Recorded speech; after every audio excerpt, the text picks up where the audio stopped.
Unit 6, Topic 4, Part 2. We left off with combinations in the last video. We're going to pick up with permutations now. This is when order does matter. So when our items are chosen out of n possibilities without replacement and where the order of selection is important. So like we just talked about with the pulling A, B, and C. In this case, A, B is different and counted separately than B, A. Whereas in combinations, we would consider A, B, and B1 to be the same. We don't care what the order is. This case, we do care.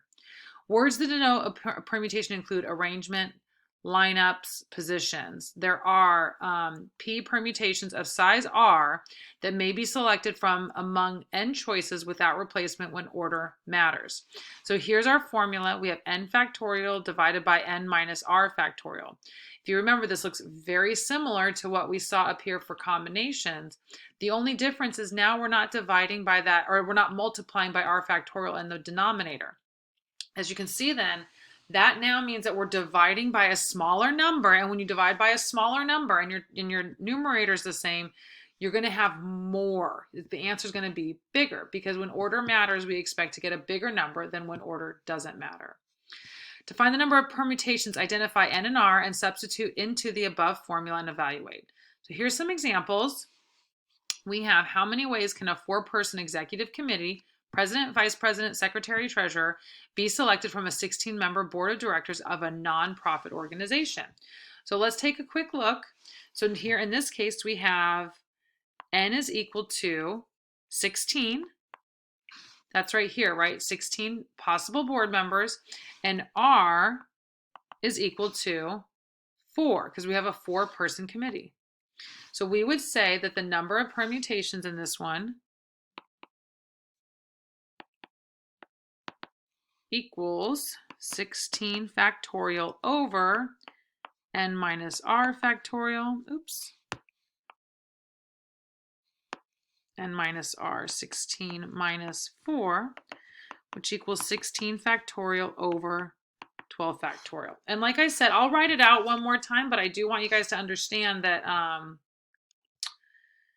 you can get to this without having to do it all out. So here we have 16 times 15 times 14 times 13 times 12.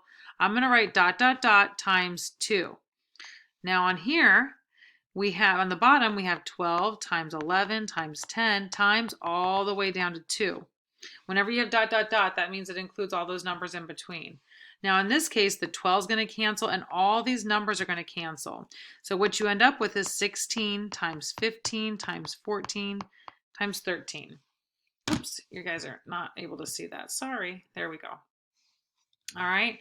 So we have, you can either do this a couple of ways. We have 16 times 15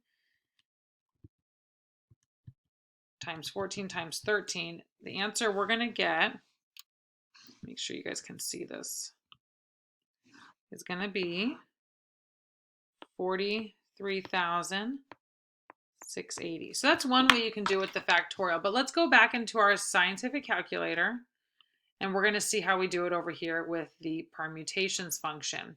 So here we said that our n is 16 and r is 4. And again, we get that same 4,680. So yes, this is simpler, but I do want to make sure you guys do need to understand how to use this formula.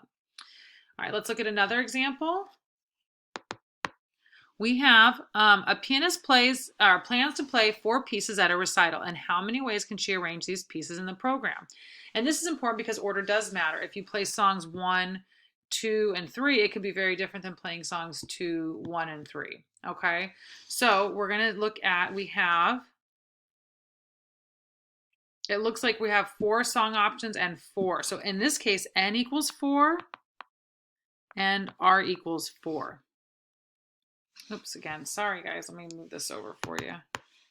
We have n equals 4 and r equals 4. So in this case, we have the same number. We just want to know what the order is.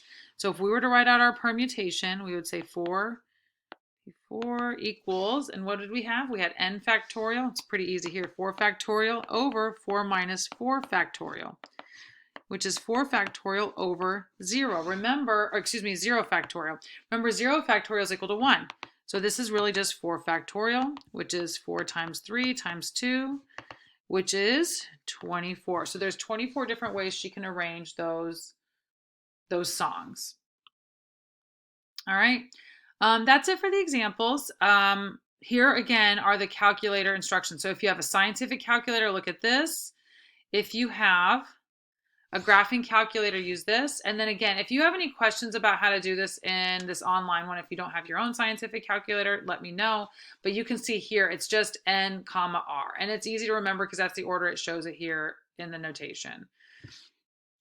So if you have any questions about Unit 6, Topic 4, about the material or about a homework problem, let me know.